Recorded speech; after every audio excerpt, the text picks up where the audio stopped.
नमस्कार। A1 India देख रहे हैं आप। मैं हूं सुरेंद्र सोलिया। अब सबसे ज़्यादा जो चर्चा आसपास में देखने को मिलेगी वो ये है कि गांव की सरकार चुने जाने का नंबर है। गांव की सरकार मूलभूत सुविधाओं के लिए सबसे ज़्यादा ज़रूरी होती है और यही कुछ मुद्दे होते हैं कि आखिर गाँवों में, ग्राम पंचायतों में मूलभूत सुविधाओं को लेकर के जो एक एजेंसी होती है वो पंचायत होती है और पंचायत का एक प्रतिनिधि होना बहुत ज़रूरी होता है। काफ़ी दिनों से ग्राम पंचायत के जो चुनाव है वो लेट हुए, लेकिन अब अप्रैल तक होना संभावित नज़र आ रहा है। इसी प्रक्रिया में हम पहुँचे हैं कमालपुर ग्राम पंचायत में। कमालपुर ग्राम पंचायत में सरपंच पद के लिए और भी बहुत सारे लोग सामने आ सकते हैं। उनमें से हमारे साथ धर्मवीर जी हैं। धर्मवीर जी से हम बात करके जानेंगे कि आखिर उनका मन सरपंची के लिए क्यों आया, राजनीति में क्यों वो प्रवेश करना चाहते हैं। जहाँ तक हमें जानकारी है, धर्मवीर जी का कोई बैकग्राउंड राजनीति का नहीं है। इन बातों पर पूरी जानकारी के लिए हमारे साथ धर्मवीर जी साथ में हैं। बात कर लेते हैं। धर्मवीर जी से जानना चाहेंगे कि वो क्यों राजनीति में आना चाह रहे हैं, क्यों उनका मन बना। धर्मवीर जी, सबसे पहले तो A1 इंडिया पे आपका बहुत बहुत स्वागत है। नमस्कार जी। धर्मवीर जी, आप हमें और हमारे दर्शकों को ये बताने का प्रयास करें कि आखिर ऐसा क्यों आपको लगा कि आपको राजनीति में आना चाहिए, क्यों आपको लगा कि आपको सरपंच पद के लिए प्रत्याशी के तौर पे आना चाहिए। क्या ऐसी आपको ज़रूरतें लगी कि आपको फील्ड में आना चाहिए और कुछ करना चाहिए? क्या ऐसा आपको नज़र आया, क्योंकि आप युवा भी हैं और युवा का जो एक नई पीढ़ी है उस पीढ़ी की बहुत बड़ी नज़र है समाज पे, राजनीति पे और डेवलपमेंट पे। आप अपने जो विचार वो रखें। देखो जी, मेरा राजनीति से तो कोई लेना देना नहीं था। पहले भी अपना कोई विचार नहीं था, न कोई सरपंच लड़ने का, न कोई राजनीति करने का। अपना यहाँ क्या है, कमालपुर ग्राम पंचायत है, तो हम काफ़ी दिनों से देखते आ रहे हैं यहाँ न तो कोई विकास कार्य हो रहा है यहाँ, और हो भी रहा है तो खाली वो सिर्फ कागजों में हो रहा है, देखने में कोई काम नहीं हो रहा है। जैसे कि नालियाँ हैं, ब्लॉकेज हो रही है, जगह जगह कचरे के ढेर पड़े हुए हैं। तो ऐसे देखते हुए कुछ दिन से मतलब मन मेरा ये कर रहा था कुछ ऐसा हो कि ये सारे काम सही ढंग से हो, सही तरीके से हो, गांव का विकास हो, गांव में साफ सफाई हो, स्वच्छता हो, और भी छोटे मोटे घने काफ़ी काम होते हैं। ये वो बदलाव है, ये एक बहुत बड़ा बदलाव है। जब एक युवा को ये चीज़ नज़र आने लगे कि सफाई की व्यवस्था चौपट है, कुछ ज़रूरतें हैं, तो समझ लेना कि कहीं ना कहीं युवा हमारा जागरूक है। हिंदुस्तान एकमात्र दुनिया भर में ऐसा देश है जहाँ पर लगभग 65% युवा है, जवान भारत कह सकते हैं। उन्हीं का हिस्सा धर्मवीर जी हैं। इन्हें लगा कि कुछ विकास कार्य होने चाहिए, विकास के कार्यों में कमी है। तो धर्मवीर जी से जान लेते हैं कि वाकई में आपने, धर्मवीर जी, ये बात बिल्कुल सही कही है कि विकास के कार्यों के लिए ग्राम पंचायत और ग्राम पंचायत में एक प्रतिनिधित्व होना बहुत ज़रूरी है।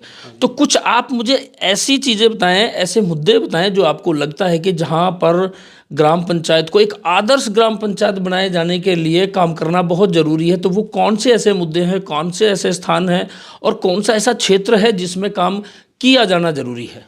हाँ जी, बिल्कुल है जी। जैसे ग्राम पंचायत में हमारी में 3-4 गांव लगते हैं। कमालपुर है, धीरियावास है, लाडम का है। तो हम देख रहे हैं ऐसी कोई यहाँ सरपंच की तरफ से ऐसा कोई काम नहीं हुआ है। 5-6 साल हो चुके हैं इस पंचायत को बने हुए। हमारे यहाँ धीरियास का सरपंच साहब हैं, लेकिन हमने देखा है कि यहाँ कोई ऐसा कोई विकास कार्य हुआ नहीं है। गाँव में सड़कें हैं, वो भी ऐसी टूटी फूटी है, कोई विकास कार्य कोई ऐसा कुछ है नहीं। रोड है, नाले हैं, नालियों में ब्लॉकेज हुआ पड़ा है, कोई उस पर कोई ध्यान नहीं दे रहा है। गांव के ग्राम पंचायत के जो बाहर का जो क्षेत्र है उसमें कोई साफ सफाई नहीं है। धर्मवीर जी, आपको यहाँ रोकते हुए मैं एक और चीज़ पूछना चाहूँगा। आपका जो क्षेत्र है वो बेशक ग्राम पंचायत है, लेकिन आज शहरीकरण के माहौल में तब्दील होता जा रहा है धीरे धीरे। इंडस्ट्री एरिया है, रेजिडेंशियल जोन है, किराए की कॉलोनियाँ हैं, पीजी जैसे काम है। लोग अपने अपने काम में, कहीं अगर उनको नौकरियां नहीं है तो वो अपने अपने रोजगार चलाने में अपने अपने घर का काम चला रहे हैं, जीवन यापन कर रहे हैं। तो क्या आपको लगता है कि ग्राम पंचायत से ऊपर उठकर अब हमारे पास जो विकास है वो एक शहरीकरण का विकास होना चाहिए, जिसमें ग्राम पंचायत एक बढ़ चढ़ के काम करे तो हम अपने क्षेत्र को आदर्श बना सकते हैं? तो ऐसे कौन से काम आपने चिन्हित किए हैं जिस एजेंडे के तहत आप आगे बढ़ने का जो है प्रयास कर रहे हैं? देखो ऐसा है जी, अपने जो ग्राम पंचायत है उसको आगे बढ़ाने के लिए सबसे पहले तो ग्राम पंचायत में जितने भी अपने साथी हैं, जैसे कि हमारे कोई दोस्त है, मित्र हैं, चाचा ताऊ है, बड़े बुजुर्ग हैं, माताएं हैं, समाज है, हमारा जो समाज है पूरा, अगर ये हमें सपोर्ट करता है, साथ देता है, तो हम गांव को, अपने ग्राम पंचायत को बहुत आगे ले जा सकते हैं। ये एक बहुत बड़ी, मैं धर्मवीर जी रोकना चाहूँगा, ये बहुत बड़ी बात है। आज का युवा जहाँ अपने आप को अकेला देखता है, छोटे छोटे परिवार हो गए हैं, सिर्फ मैं और मेरे बच्चे, वो अगर आज का युवा पूरे समाज, घर परिवार की अगर बात करता है तो समझना कि संस्कारों में कोई कमी नहीं है और कहीं ना कहीं काम भी अच्छे हो सकते हैं। क्योंकि आज समाज की ज़रूरत नहीं, क्योंकि ये समझो कि बाप बड़ा ना भैया, सबसे बड़ा रुपया। लेकिन यहाँ एक बहुत बड़ा बदलाव है। धर्मवीर जी ने जैसा कहा कि अगर समाज, घर परिवार, सगे संबंधी अगर सपोर्ट करते हैं तो एक ये मानिए कि समाज सपोर्ट करता है, जिनके साथ समाज लगता है उनकी नैया पार हो जाती है। और वाकई में एक बहुत बड़ा बदलाव है समाज की जब बात की जाती है। धर्मवीर जी, आपने समाज की बात की, एक बहुत बड़ी बात है। आजकल समाज की बात जल्दी से लगभग कोई करता नहीं है। और ऐसे क्या काम है समाज और ग्राम पंचायत समस्त आपको अगर नेतृत्व देकर के साथ चलती है तो आप किस तरीके से समाज को और गाँव को और ग्राम पंचायत को आगे बढ़ाने का काम करेंगे? देखो जी, हमारा जो समाज है वो हमें अगर सपोर्ट करता है, बिल्कुल, और करेगा, क्योंकि हम भी इन्हीं के हैं, हम भी समाज के ही बेटे हैं। बहुत बढ़िया। जो भी है हम भी समाज के बेटे जैसे भी हैं, तो समाज तो सपोर्ट तो करेगा ही, ठीक है। उसके साथ में जैसे सपोर्ट करेगा तो उसी के हिसाब से जो भी विकास कार्य होता है गाँव में, जो सरपंच के तहत जो जो काम होते हैं, मैं कोशिश करूँगा जितने भी कार्य हैं सारे सबके सब कामों को पूरी ग्राम पंचायत में करने की पूरी कोशिश रहेगी। उसमें कोई किंतु परंतु नहीं होगा। स्वच्छ भारत अभियान की मैं बात करूँ, हमारे प्रधानमंत्री जी का नारा है स्वच्छ भारत अभियान, और स्वच्छ भारत अभियान में सबसे पहले कड़ी ग्राम पंचायत होती है। क्या नज़र आता है आपको, कितना काम करने की ज़रूरत है स्वच्छ भारत अभियान के तहत? नाली, सीवरेज, इनको लेकर कितना काम करने की ज़रूरत है? देखो जी, हमारे यहाँ इंडस्ट्री आई हुई है, तो इंडस्ट्री जैसे जैसे इंडस्ट्री बढ़ी है तो यहाँ की जनसंख्या भी बढ़ी है, लोग भी बढ़े हैं, बाहर के लोग भी आ रहे हैं। तो उनके लिए क्या है कि जैसे कचरा है, हम तो क्या है, हमारा तो खेत है, हम तो अपने खेत में डाल देते हैं। अब उनके बाहर के लोगों के तो ना तो खेत है, ना कोई ऐसी कोई चिन्हित जगह है, तो वो क्या है, उसका जो कचरा है वो जहाँ उसको जगह दिखी वहीं डाल दिया। अब वो जाए भी कहाँ जाए बेचारे। तो उनके लिए भी ऐसी कुछ ना कुछ व्यवस्था की जाए ताकि वो कचरा हमारे यहाँ प्रदूषण ना फैलाए। गांव के बाहर भी है, गांव के अंदर भी है, तो इनको ये काफ़ी मुद्दे हैं। बहुत अच्छी बात धर्मवीर जी ने बहुत अच्छी बात की है। जो हमारे यहाँ प्रवासी मजदूर हैं, वो लोग किराए पर रहते हैं, उनके पास सीमित जगह है। अगर उनको स्वच्छ माहौल मिलेगा तो और भी लोग हमारे यहाँ पर आएंगे। जब प्रवासी मजदूर यहाँ पर आएंगे तो बहुत सारे रोजगार, बहुत सारे लोगों को काम मिलता है, बहुत सारे लोगों को रोजगार के संसाधन मिलते हैं, और सबसे बड़ी बात कि क्षेत्र का नाम रोशन होता है, क्योंकि उस तरह का हम एक सकारात्मक माहौल दे पा रहे हैं। ये एक पढ़े लिखे युवा की पहचान है। धर्मवीर जी, बहुत अच्छे विचार, क्योंकि प्रवासी मजदूरों के लिए आप सोच रहे हैं। सभी अपना अपना काम सोचने की तलाश में होते हैं, लेकिन आपने प्रवासी मजदूरों की बात की है। अभी हम कुछ समय पहले की बात कर रहे हैं तो ये घटना जो हमारे यहाँ पर हुई वो भी प्रवासी मजदूर थे।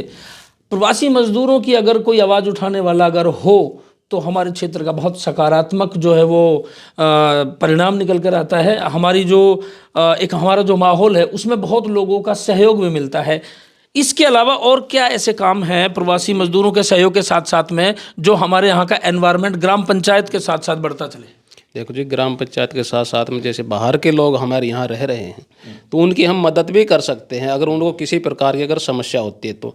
जैसे फैक्ट्रियों में है, अब जैसे खुसकड़ा में जो ये ब्लास्ट हुआ है तो ये अवैध रूप से चल रहा था। अब ये काम तो देखो प्रशासन का था, पहले से ध्यान अगर नहीं दिया किसी ने भी, चलो कोई बात नहीं, जैसे भी है वो तो वो जाने, हमें नहीं पता। बाकी उनके साथ गलत हुआ है, मजदूरों के साथ भी गलत हुआ है, तो उनको भी कुछ ना कुछ उनका भी बनता है, होना चाहिए, उनका भी सहयोग रहे। बिल्कुल बिल्कुल। सबसे बड़ी मूलभूत सुविधाओं में जो आता है ग्राम पंचायत में धर्मवीर जी, सड़कें हैं, नाली है। अक्सर गांवों में विवाद बढ़ते हैं नाली और सड़कों को लेकर, इसको लेकर कितना बड़ा फोकस आपका रहेगा? देखो जी, ऐसा है, नाली और जो सड़कें हैं इन पे तो पूरा पूरा फोकस रहेगा। नाली है, सड़क है, साफ सफाई है, गांव में शिविर है। देखो शिविर की बहुत भारी समस्या है हमारे गांव में, कमालपुर में कॉलोनियाँ बनी हुई हैं, शिविर की सुविधा है नहीं हमारे गांव में अभी तो उसमें क्या है कि जैसे लेटरिन के जो गड्ढे होते हैं तो वो क्या है, काफ़ी लोगों ने नालियों में छोड़ दिया है, उसका कनेक्ट किए हुए हैं। तो वो ऐसा है जैसे कि जो ओवरफ्लो होता है तो उसके बाद हो जाता है, तो कभी कभी क्या है कि मकान मालिक को भी पता नहीं लगता कि हमारा ये भर चुका है और नाले में जा रहा है, तो उनकी भी गलतियां नहीं है। लेकिन चक्कर क्या है कि यहाँ कॉलोनियाँ ज़्यादा हो गई और कमरे भी ज़्यादा हैं, तो ज़्यादा जनसंख्या में लोग बाग यहाँ रह रहे हैं, तो पता नहीं लगता है, तो प्रदूषण फैलता है हमारे यहाँ। तो सबसे पहले तो यहाँ अपना जो सीवर है, सीवर लाइन है, वो दबेगी। सीवरेज की लाइन की व्यवस्था हो, किसी भी ग्राम पंचायत या गांव समाज को स्वच्छ और स्वस्थ बनाए रखने के लिए सीवरेज की व्यवस्था होना बहुत ज़रूरी है। ये एक बहुत बड़ी बात है, ये एक मील का पत्थर है विकास में, कि अगर सीवरेज की व्यवस्था अगर आपके गांव शहर या आपके पंचायत में होती है तो सबसे पहले तो वो स्वच्छता की श्रेणी में आते हैं। और स्वच्छ भारत अभियान का एक बहुत बड़ा आगे बढ़ाने वाला एक ये प्रयास हो सकता है। धर्मेंद्र जी, एक बहुत इम्पोर्टेंट चीज़ें होती है गाँव में और पंचायत में। बहुत सारे ऐसे बुज़ुर्ग लोग होते हैं, बुज़ुर्ग महिलाएं होती हैं जिनको जानकारी नहीं है, उनके लिए पेंशन की प्रक्रिया का उनको नहीं जानकारी रहती है। और उसके अलावा बहुत सारे लोग तो ऐसे होते हैं जिनको यही नहीं मालूम कि हमें कौन सा जो प्रक्रिया है वो फॉलो करनी चाहिए। आप युवा हैं, पढ़े लिखे हैं, समझदार हैं, गांव की इन समस्याओं को लेकर के किस तरीके से उनका सहयोग करेंगे, कैसे उनको, कई बार आपने सुना होगा कि जैसे पीछे SIR हुआ, इस तरह की कई बार खामियां निकल करके आती है। उसमें लोग ये कहते हैं कि साहब हम जिंदा हैं और उनकी पेंशन रुक गई, उनको मृत घोषित कर दिया। तो ऐसी जो चीज़ें छोटे छोटे गाँव में, जो गाँव में बेचारे अनपढ़ लोग होते हैं, लेबर टाइप के लोग होते हैं, उनको एक बहुत अच्छे जनप्रतिनिधि और पढ़े लिखे जनप्रतिनिधि की ज़रूरत होती है। उनके किस तरीके से मदद करेंगे, क्योंकि उनके लिए तो अगर पेंशन मिल जाए समय पर, उनको व्यवस्थाएं मिल जाए समय पर, उनको सही रास्ते मिल जाए, ये ही एक बहुत बड़ा विकास होता है। तो इसको किस तरीके से आप लेकर चलेंगे? काम सारे होंगे, पेंशन भी सबको टाइम पे मिलेगी, विकास कार्य भी सभी होंगे, सारे काम किए जाएंगे। जिसकी आप बता रहे हो कि कागजों में किसी को मृत घोषित कर दिया जाता है, पेंशन बंद हो जाती है, या जैसे कोई जिसकी डेथ हो जाती है उसकी भी पेंशन चलती रहती है। तो क्या है कि जो हमारे यहाँ के जो आसपास जो अधिकारी है जिनका ये काम होता है वो इन चीज़ों पे ध्यान नहीं देते सही बात, अच्छी तरह से। तो क्या है कि जैसे ग्राम पंचायत का प्रतिनिधि जो भी रहता है उसका भी कुछ फर्ज बनता है। किसी की अगर छोटी मोटी समस्या है तो वो भी उसने करानी चाहिए। तो इसीलिए सही बात है कि जनप्रतिनिधि को चुना इसलिए जाता है कि जो उनकी मूलभूत समस्याएं हैं, उनकी ज़रूरतें हैं, उसमें वो मूलभूत के संसाधनों में वो सहयोग कर सके। ये वाकई में एक बहुत बड़ी बात है। और अगर समझदार और पढ़ा लिखा और युवा अगर जनप्रतिनिधि किसी पंचायत को मिलता है तो इन समस्याओं के समाधान में बहुत जो है फ़ायदे मिलते हैं, लाभ मिलते हैं। धर्मेंद्र जी, आखिरी सवाल है मेरा, क्या आपने सोचा है कि किस तरीके से आप अपने पंचायत को जो है आगे लेकर के जाने का प्रयास करेंगे, और क्या आपने एजेंडा तैयार किया है? संक्षिप्त में आप हमारे दर्शकों को और ग्राम पंचायत कमालपुर के लोगों को आप बताएं कि क्या आपने एक एजेंडा तैयार किया है और किस तरीके से आप अपने ग्राम पंचायत को आदर्श ग्राम पंचायत बनाने का प्रयास करेंगे।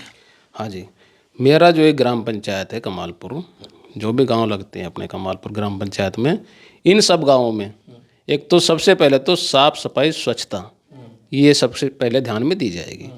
जैसे कि अपना सीवरेज है, गांव में डस्टबिन रखे जाएंगे, क्योंकि बाहर की पब्लिक है तो डस्टबिन होने यहाँ ज़रूरी है, तो डस्टबिन भी रखे जाएंगे। और जैसे कि बड़े बुजुर्गों का कोई पेंशन का किसी का लफड़ा है, कोई किसी प्रकार का और भी है, तो उनके भी समस्याओं का समाधान किया जाएगा। हाँ, लगभग पंचायत चुनाव की अगर हम बात करें, पंचायत की चुनावों में सबसे बड़ी आज की जो विडंबना है वो ये है कि पद के लिए तो हर आदमी दौड़ता है, लेकिन जो मूलभूत सुविधाएं हैं, जो मुद्दों की बात है, उस पर बहुत कम जो है जनप्रतिनिधि करते हैं या प्रत्याशी करते हैं। सबसे बड़ी बात धर्मवीर जी के इस साक्षात्कार में ये निकल कर के आई कि धर्मवीर जी को ये मालूम है कि किन किन समस्याओं का जो एक बड़ा अंबार ग्राम पंचायतों में होता है वो क्या हो सकती हैं, उनका समाधान कैसे हो सकता है, और सबसे बड़ी बात तो ये है कि जो ज़रूरतें हैं एक आम आदमी के नाते वो जानते हैं। इससे ज़्यादा बड़ी बात कुछ नहीं हो सकती। पढ़े लिखे और युवा हैं, संस्कारी हैं, जहाँ ग्राम और समाज को साथ लेकर के चलने की बात की जाए, इससे ज़्यादा अच्छा और इससे ज़्यादा समझदारी का और संस्कारी भरा कोई एक प्रत्याशी नहीं हो सकता, जहाँ तक मुझे जानकारी है, जहाँ तक मुझे ये चीज़ें समझ में आती है।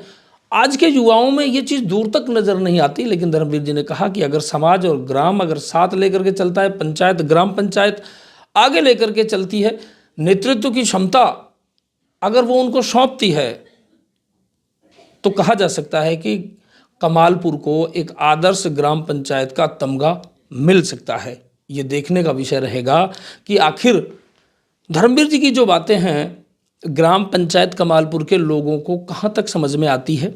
इसके बाद एक बार फिर से कुछ समय बाद धर्मवीर जी से और ग्राम पंचायत के लोगों से हम फिर जुड़ेंगे कि इनकी बातों को कहाँ तक उन्होंने माना, कहाँ तक समझ में आई, और अगर बहुत सारे और भी लोग प्रत्याशी निकल करके आते हैं तो अगर उनकी हम इनसे प्रतिस्पर्धा देखते हैं तो ये कहाँ तक सटीक बैठते हैं, ये आपके ऊपर डिपेंड करेगा। लगातार बने रहिए A1 इंडिया के साथ।